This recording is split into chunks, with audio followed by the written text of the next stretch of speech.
আছেন, প্রায় ওখানে 20 লক্ষাধিক মানুষ ওখানে থাকেন। তাদের ভাগ্য নিয়ন্ত্রণের জন্য পশ্চিমা বিশ্বের কিছু উদ্ভট উদ্ভট কিছু প্রস্তাব আমরা দেখতে পাচ্ছি, যে জি তারা 20 দফার কি দাবি দিচ্ছে না দিচ্ছে। এবং যারা এই প্রস্তাবগুলো দিচ্ছেন, যারা এই ভাগ্য নিয়ম নির্ধারণ করছেন, সেখানে গাজাবাসীদের কোনো ভূমিকা আছে কিনা, তাদের কি ভূমিকা, তাদের ভাগ্য নির্ধারণ করছেন ট্রাম্প, নেতানিয়াহু, এই যে ঘটনাগুলো। আবার এদিকে আমরা এটাও দেখছি যে সারা দুনিয়ার লোক আপনার ওইদিকে যাচ্ছে, গ্লোবাল সমুদ্র ফ্লোটিলা দিয়ে প্রায় কতগুলি জাহাজ নিয়ে তারা যাচ্ছে, 44টা নৌবহর জি নিয়ে যাচ্ছে, সেগুলো আবার ইসরায়েলি লোকজন আবার ক্যাপচার করেছেন। তো এই যে সাময়িক যে ঘটনা, আমরা এই ঘটনা নিয়ে আপনার সঙ্গে আসলে একটু কথা বলতে চাই। আমার কাছে মনে হয়েছে আপনি এই ঘটনার জন্য, আলোচনার জন্য অ্যাপ্রোপ্রিয়েট পারসন। তো যদি আমাদের সংক্ষেপে একটু বলতেন। জি, ধন্যবাদ। দেখুন, এই ইসরায়েলের যে প্রবলেম, এটা তো গাজা তো পরে সংযোজিত হলো। আসল প্রবলেম তো জি হচ্ছে মধ্যপ্রাচ্যে একটা দেশ গায়েব হয়ে গেল 1948 সালে। মানে 2000 বছরের ইতিহাস দেখিয়ে ইহুদিরা বলল এটা আমাদের প্রমিস ল্যান্ড, বনি ইসরায়েলের জন্য, আমরা ইসরায়েল নামে এখানে একটা দেশ বানাবো। ওই ইতিহাসে আমি যাচ্ছি না। তবে এটাতে পশ্চিমা জগৎ, ব্রিটেন, ফ্রান্স, এরা সবচেয়ে গুরুত্বপূর্ণ ভূমিকা পালন করেছে। সবচাইতে বড় ভূমিকা ছিল ব্রিটেন, যুক্তরাজ্য যেটা।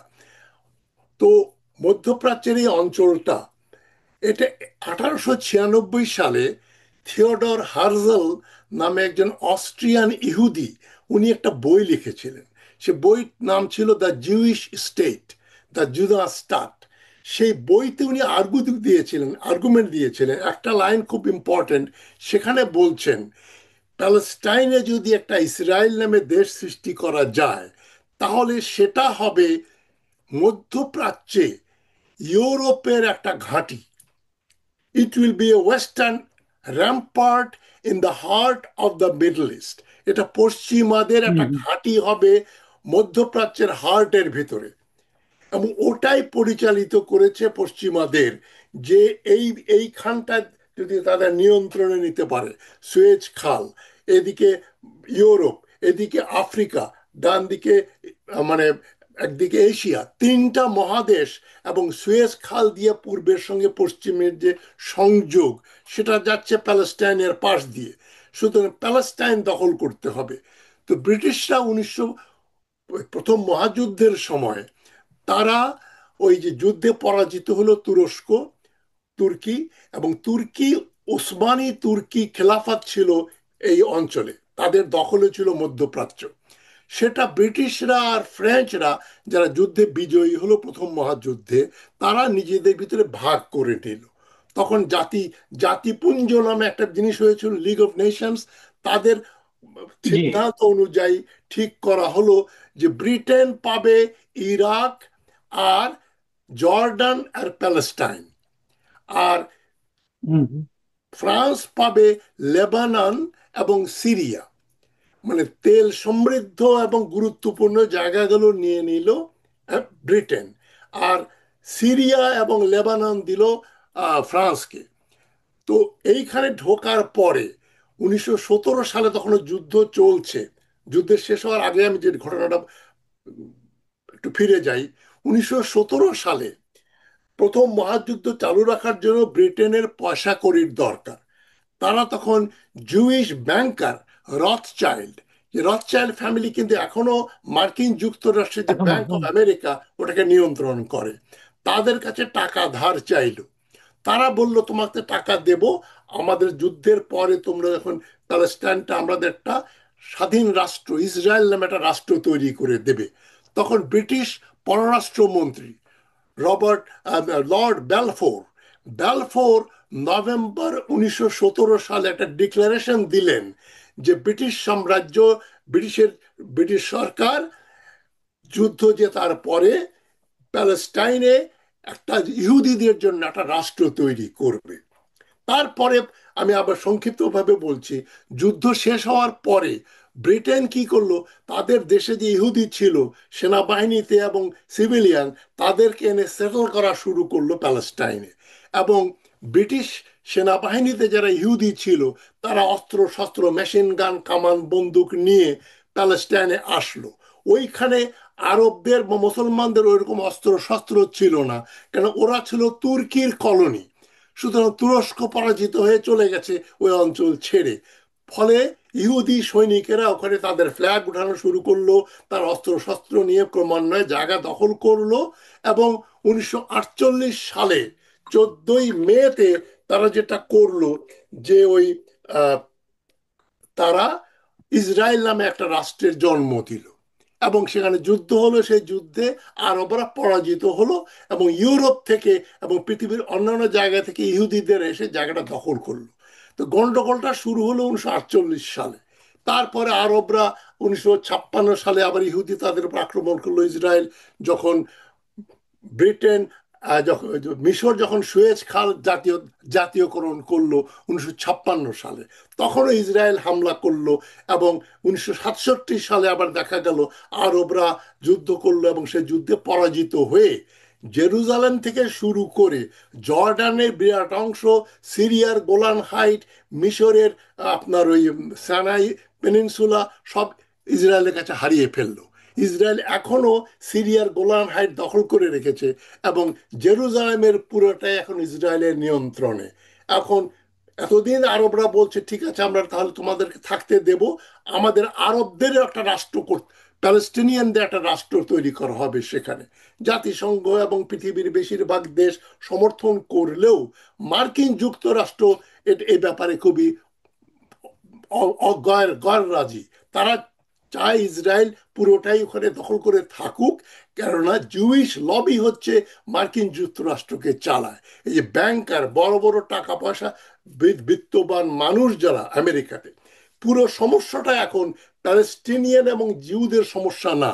এই পুরো সমস্যাটা হচ্ছে মার্কিন যুক্তরাষ্ট্রের সঙ্গে আরব বিশ্ব, এই তেল সমৃদ্ধ সুয়েজ খাল অঞ্চল মার্কিন যুক্তরাষ্ট্রের চাই। তারা চায় এখানে যেন রাশিয়া এবং চীন যেন আধিপত্য বিস্তার করতে না পারে। পুরোটাই হচ্ছে আমেরিকার সঙ্গে রাশিয়া এবং চীনের যে প্রতিদ্বন্দ্বিতা, সেটার জন্য ইসরায়েলটাকে তারা মনে করছে তাদের একটা ঘাঁটি হিসেবে থাকবে, এবং এরা এদেরকে দিয়েই আরবদেরকে নিয়ন্ত্রণ করবে। আগে এখানে আরবরা যে সোশ্যালিস্ট মুভমেন্ট ছিল, তার পিএলও ছিল, তারপরে পিএলও কে কন্টেন করার জন্য সবচেয়ে মজার ইনফরমেশন, 1987 সালে ইসরায়েল হামাসের সৃষ্টি করেছিল, গাজাতে হামাস তৈরি করলো। এবং এটা এটা হলো একটা ধর্মীয় ভাবাপন্ন একটা সংগঠন। পিএলও, প্যালেস্টাইন লিবারেশন অর্গানাইজেশন, ছিল সেকুলার এবং সোশ্যালিস্ট, আরব ন্যাশনালিজমে বিশ্বাস করত, মানে খ্রিস্টান, ইহুদি, মুসলমান সবাই মিলে। আর হামাস হচ্ছে কেবল সুন্নি মুসলমানদের একটা ধর্মীয় সংগঠন। এটাকে তৈরি করলো ইসরায়েল, কিন্তু পরে দেখা গেল এটা হয়ে গেল তাদের ফ্র্যাঙ্কেনস্টাইনস মনস্টার। হামাস মানে গ্রাসরুটস এর প্রেশারের ফলে তারা ইসরায়েল বিরোধী হয়ে পড়লো, ইসরায়েল তৈরি করলো। করার পরে ইসরায়েলের হাতে তারা থাকলো না 1990-এর দশক থেকে, রাইট। 3-4 বছরের ভেতরে। এখন সমস্যাটা ওইটাই যে ইসরায়েল চায় এখানে পূর্ণ নিয়ন্ত্রণ, মার্কিন যুক্তরাষ্ট্র সেটা চায়। ইসরায়েল মানে মার্কিন যুক্তরাষ্ট্র, মার্কিন যুক্তরাষ্ট্র মানে ইসরায়েল।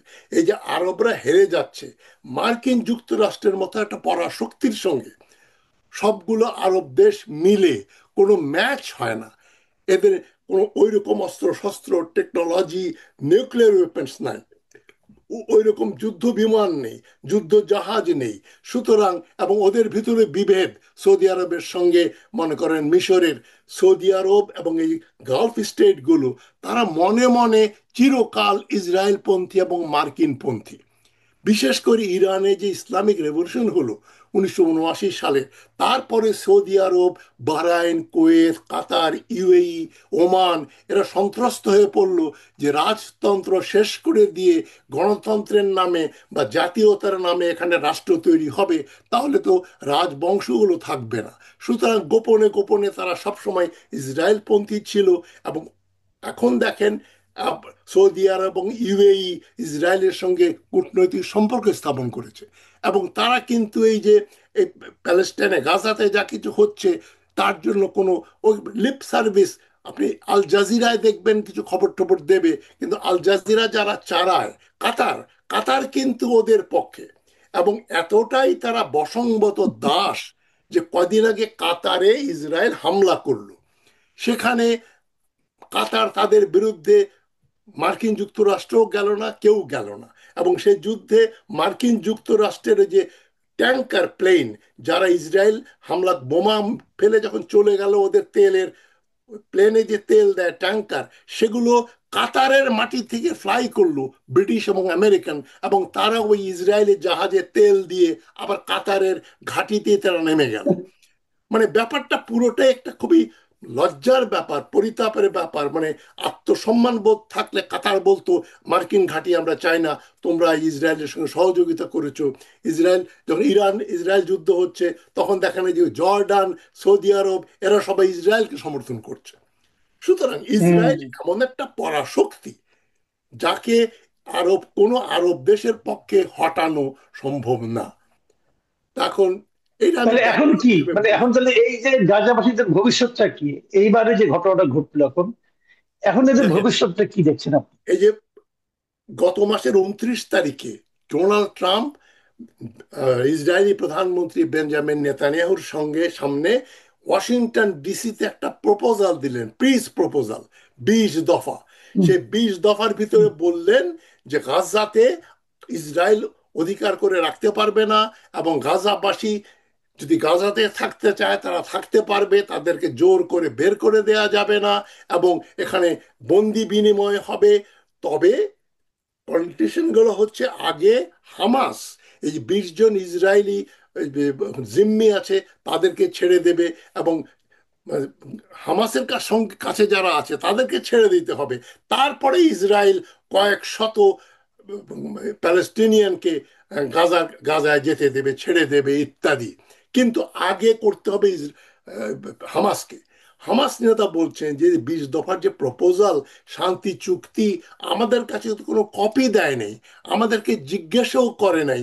একতরফা ভাবে ট্রাম্প বলছেন এটা যদি 3 দিনের ভেতরে, 72 ঘন্টার ভেতরে যদি হামাস এটা মেনে না নেয়, তাহলে এই অঞ্চলে ইসরায়েলের যা খুশি তাই করবে। ইসরায়েলের সরকার বলেছে আমরা ওই ট্রাম্পের 20 দফা মানি না, আমাদের ওটা গ্রহণ করতে হবে, বাধ্যবাধকতা নেই। কিন্তু ট্রাম্প বলছেন প্যালেস্টিনিয়ানদের, হামাসকে এটা স্বীকার করতে হবে 3 দিনের ভেতরে।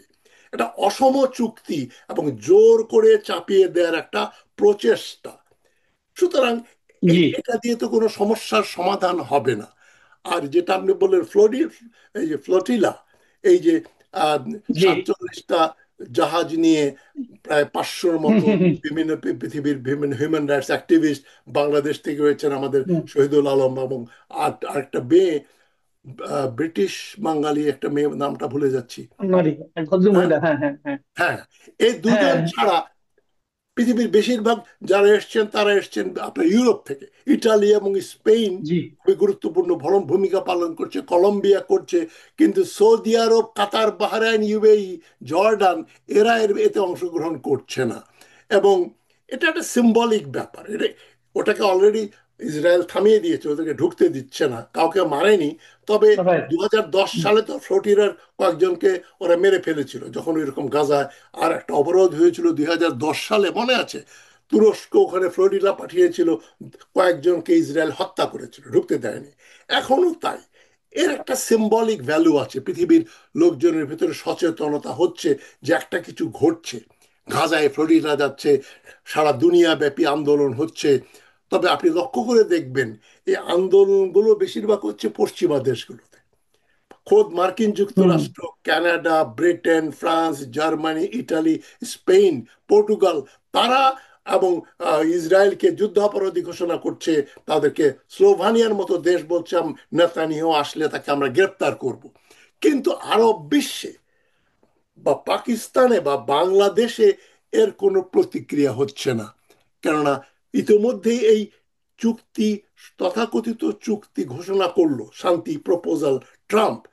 পাকিস্তানের প্রধানমন্ত্রী শাহবাজ শরীফ টুইট করে ডোনাল্ড ট্রাম্পকে কংগ্রাচুলেট করছেন যে খুব ভালো একটা চুক্তি আপনি, শান্তি প্রস্তাব দিয়েছেন, এর ফলে এখানে শান্তি হবে, গাজার লোকজন শান্তিতে থাকতে পারবে, ইত্যাদি ইত্যাদি। কিছুদিন আগে মনে আছে মার্কিন প্রেসিডেন্ট ডোনাল্ড ট্রাম্প পাকিস্তান আর্মির প্রধান আসিম মনিরকে ডেকে এনে খাওয়ালেন, হোয়াইট হাউসে দাওয়াত দিয়ে 2বার বোধহয় দেখা করলেন। এটা তো প্রোটোকলের ইতিহাসে এরকম নেই যে একটা দেশের রাষ্ট্রপ্রধান আরেকটা দেশের সেনাবাহিনীর প্রধানকে এনে মানে ওই রকমের ট্রিটমেন্ট দিচ্ছেন। এবং ট্রাম্পের বক্তৃতাতেও বলছে যে পাকিস্তানের প্রধানমন্ত্রী এবং সেনা প্রধান আমাদের এই প্রস্তাবের সঙ্গে খুব সহমত পোষণ করেছে। তো পুরো ব্যাপারটা একটা পাতানো খেলা। এবং এই গাজা থেকে, যদিও ট্রাম্প বলছেন আহ, গাজাবাসী থাকতে পারবে এবং 2 স্টেট ফর্মুলার কথা ট্রাম্প বলছেন এই 20 দফার ভেতরে, কিন্তু সবচেয়ে ইম্পর্ট্যান্ট পার্টি হচ্ছে ইসরায়েল। ইসরায়েল বলছে ওর সমস্ত 2 স্টেট ফর্মুলা আমরা বিশ্বাস করি না, আমরা কোনোদিনও এই অঞ্চলের কোনো এলাকা নিয়ে প্যালেস্টিনিয়ান স্টেট হবে এটা আমরা চাই না। তারা গ্রেটার প্যালেস্টাইনে ইসরায়েলে বিশ্বাস করে।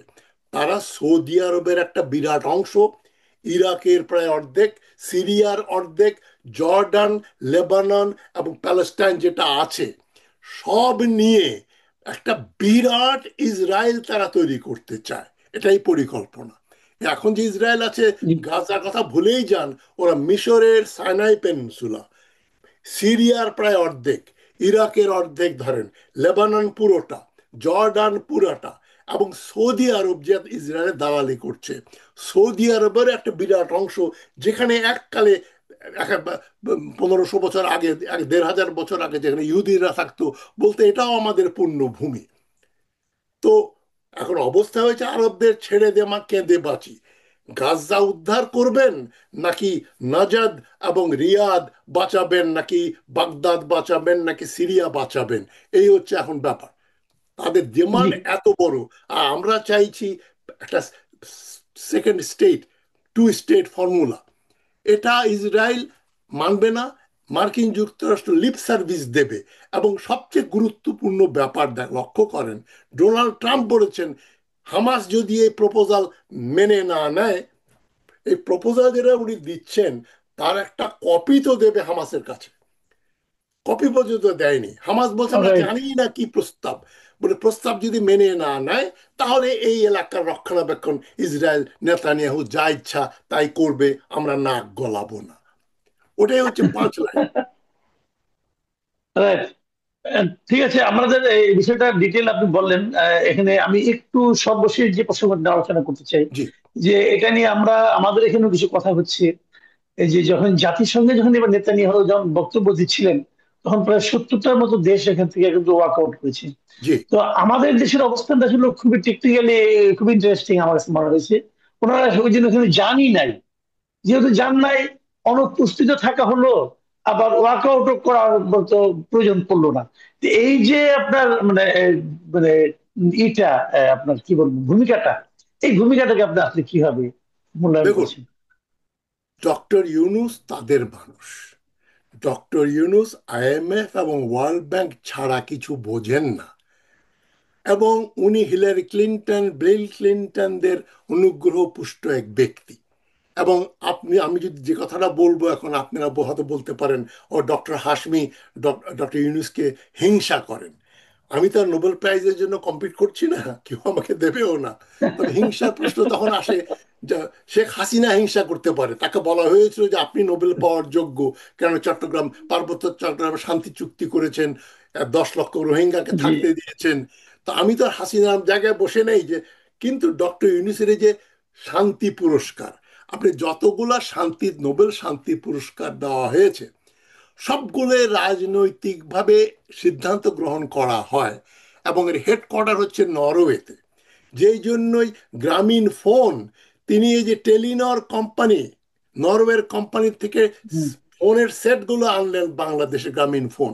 এবং 14 বছর টেলিনর কোম্পানি, নরওয়ের কোম্পানি, গ্রামীণ ফোনের এই সেলগুলো বিক্রি করলো, ফোনগুলো বিক্রি করলো উইদাউট পেইং এনি ডিউটি, বিনা শুল্কে। বিনা শুল্কে 14 বছরে তারা কয়েক বিলিয়ন ডলার বানিয়ে ফেললো। তাদের একটা ভূমিকা ছিল।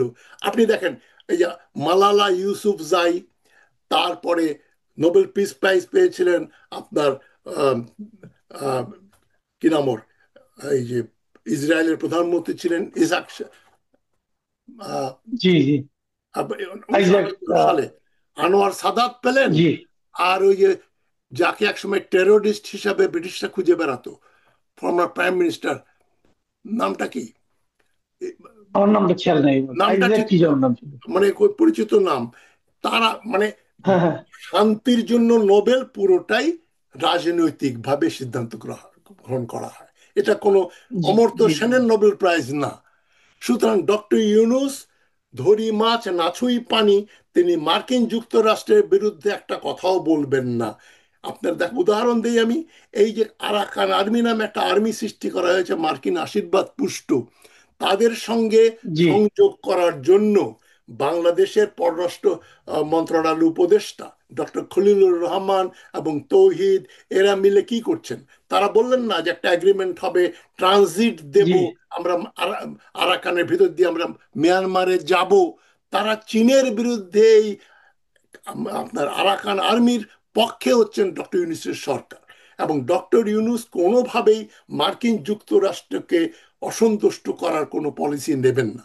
আমি এক কথায় বলি, এই ঘটনাটা খুবই ন্যাক্কারজনক। সেখানে উনি প্রায় 100 লোক নিয়ে গেলেন নিউ ইয়র্কে, সেখানে উনি সেদিন হাজির হলেন না কেন? তাকে তার ওই অ্যাসেম্বলিতে থাকা উচিত ছিল, এবং জাতিসংঘের জেনারেল অ্যাসেম্বলি থেকে সবার সঙ্গে মিলে ওয়াক আউট করা ওয়াকআউট, উচিত ছিল, রাইট। যদি তার সেই সাহস থাকতো। উনি সাহস সাহসীও না, এবং তিনি ওই যে ইডিওলজিক্যালি ওই কমিটমেন্টও নাই যে এখানে ইসরায়েলের বিরুদ্ধে দাঁড়াতে হবে, দাঁড়ালে তো মার্কিন যুক্তরাষ্ট্র খেপে যাবে। সুতরাং এটা খুবই ন্যাক্কারজনক ঘটনা ডক্টর ইউনূস করলেন। তবে এটা আমি কোনো অবাক হচ্ছি না, এটাই করার কথা। জি, অনেক ধন্যবাদ, অনেক ধন্যবাদ জনাব তাজ হাসমি। আপনি আমাদেরকে সময় দিলেন। আমরা আশা করবো যে আপনি আগামীতে আমাদেরকে নিশ্চয়ই। নানা প্রসঙ্গে। আমাকে স্মরণ করার জন্য, ডাকার জন্য যত অনেক ধন্যবাদ। আমি একটু চাচা ছোলা কথা বলি, আই কল জি, স্পেড এ স্পেড। তো এখন আমি রেখে রেখে কথা বলি না, এই জন্য আমার একটা বদনাম। তবে আমি ওটাই আমার নেচার। তো ভালো থাকবেন তবে সবাই, আমরা আমার হয়তো সবাইকে আমরা ধন্যবাদ। হয়তো সেই আমরা সেই বদনামটাই এনজয় করতে চাই। আগামীতে ইনশাল্লাহ আপনার সঙ্গে আবার কথা হবে। ভালো থাকবেন জি। প্রিয় দর্শক। আপনার শুনলেন